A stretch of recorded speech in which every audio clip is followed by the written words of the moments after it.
রংপুরে পুলিশের গুলিতে শিক্ষার্থী আবু সাঈদের মৃত্যুর ঘটনায় বিক্ষোভ করছেন বেগম রোকেয়া বিশ্ববিদ্যালয়ে তার সহপাঠীরা। বিস্তারিত জানিয়েছেন প্রতিনিধি শাহরিয়ার মিম। বেগম রোকেয়া বিশ্ববিদ্যালয়ের যে শিক্ষার্থী আবু সাঈদ, যিনি কোঠা আন্দোলনের অন্যতম সমন্বয়ক, তাকে কিন্তু পুলিশ গুলি করে কিন্তু হত্যা করেছে, এমনটাই অভিযোগ এখানকার শিক্ষার্থীদের।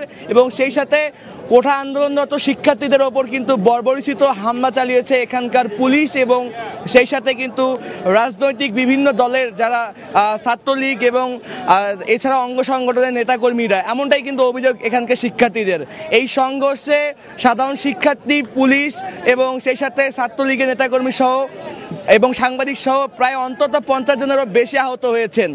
আমরা যদি একটু বেগম রোকেয়া বিশ্ববিদ্যালয়ের 1 নম্বর গেটের সামনটা আপনাদেরকে দেখাই, আমরা আজকেও দেখতে পাচ্ছি এখানে কিন্তু শিক্ষার্থীদের উপচে পড়া ভিড়। শিক্ষার্থীরা কিন্তু এখানে অবস্থান নিয়েছেন। শিক্ষার্থীরা আবু সাঈদের যে হত্যার ঘটনার কিন্তু তারা বলছেন যে তাকে আসলে নির্বিচারে নিরস্ত্র আবু সাঈদকে গুলি করে হত্যা করা হয়েছে। আসলে তারা কিন্তু এমনটাই দাবি করছেন। এটা বলে কিন্তু তারা এই বিশ্ববিদ্যালয়ের সামনে আবারও স্লোগান দিচ্ছেন, তারা এখানে অবস্থান নিচ্ছেন। আন্দোলনকারী শিক্ষার্থী তেমন আমরা শিক্ষার্থীদেরকে দেখতে পাচ্ছি না। যে কজন শিক্ষার্থী বা প্রায় 200-300 শিক্ষার্থী এসেছে এখানে, তারা তার গায়েবী জানাজায় অংশগ্রহণ করেছে। তো সবকিছু মিলে রংপুরের বেগম রোকেয়া বিশ্ববিদ্যালয় থেকে আবু সাঈদকে যে পুলিশ গুলি করে হত্যা করেছে এমন যে অভিযোগ, সেই অভিযোগের কিন্তু তারা দৃষ্টান্তমূলক শাস্তি চেয়েছে এবং অভিযুক্ত পুলিশ সদস্যকে বের করে তার কিন্তু দৃষ্টান্তমূলক শাস্তি দাবি করেছে। তো এই ছিল বেগম রোকেয়া বিশ্ববিদ্যালয় থেকে আমার কাছে সর্বশেষ পরিস্থিতি। একসাথে ক্যাম্পাসে কত হাঁটা চলাফেরা করছি ভাই, অনেক ভালো ছিল, কিন্তু ভাই এইভাবে চলে যাবে আমি কখনো ভাবতেও পারিনি। ভাই সবসময় একটা কথাই বলছে, সাকিব আমার মনে হয় সরকারি চাকরি হবে না। আমি বলছি ভাই আমরা যদি সরকারি চাকরি না হয় প্রয়োজনে জাফরবারে একটা দোকান দিয়ে খাবো, তাও ভাই আমরা করবো না।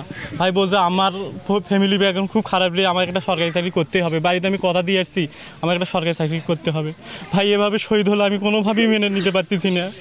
ভাইয়ের সাথে একসাথে কত ক্যাম্পাসে ঘুরছি ভাই, ফজরের নামাজের পরেই ভাইয়ের সাথে ক্যাম্পাস সেন্ট্রাল মসজিদে দেখা হয়। ভাই আবার আবু সাঈদ আমার বিভাগের শিক্ষার্থী, তো আবু সাঈদের উপর যে হামলাটা হয়েছিল এটা যদি বিশ্ববিদ্যালয় প্রশাসনের একটু সুদৃষ্টি থাকতো তাহলে হয়তো বা এই প্রাণটা ঝরে যেত না। তো আমরা দেখেছি যে আবু সাঈদের আব্বা মা অনেক বৃদ্ধ এবং আবু সাঈদ এমনটাও করেছেন যে টিউশনির টাকা জমিয়ে তার আব্বা আমাকে দিতেন এবং সেই টাকা দিয়ে তারা চলতো। তো আমাদের এটাই দাবি হচ্ছে যে বিশ্ববিদ্যালয়ের প্রশাসন এমন একটা ব্যবস্থা করা হোক যেমন প্রত্যেক মাসে সাঈদের আব্বা আম্মাকে যতদিন বেঁচে থাকবে ততদিন প্রত্যেক মাসে 50,000 টাকা করে দেওয়া লাগবে। কারণ তার আব্বা আম্মা অনেক আশা নিয়ে তার সন্তানকে বিশ্ববিদ্যালয়ে পাঠিয়েছিলেন, কিন্তু বিশ্ববিদ্যালয়ের প্রশাসনের অবহেলার কারণে তার প্রাণটি ঝরে গেছে। আমরা এর তীব্র নিন্দা জানাই এবং যে আন্দোলনের জন্য সে প্রাণ দিয়েছেন, আশা করি সেই আন্দোলন যেন পূর্ণতা পায় এবং সে যেন আমাদের দেশের উজ্জ্বল উদাহরণ হিসাবে থাকে আর কি।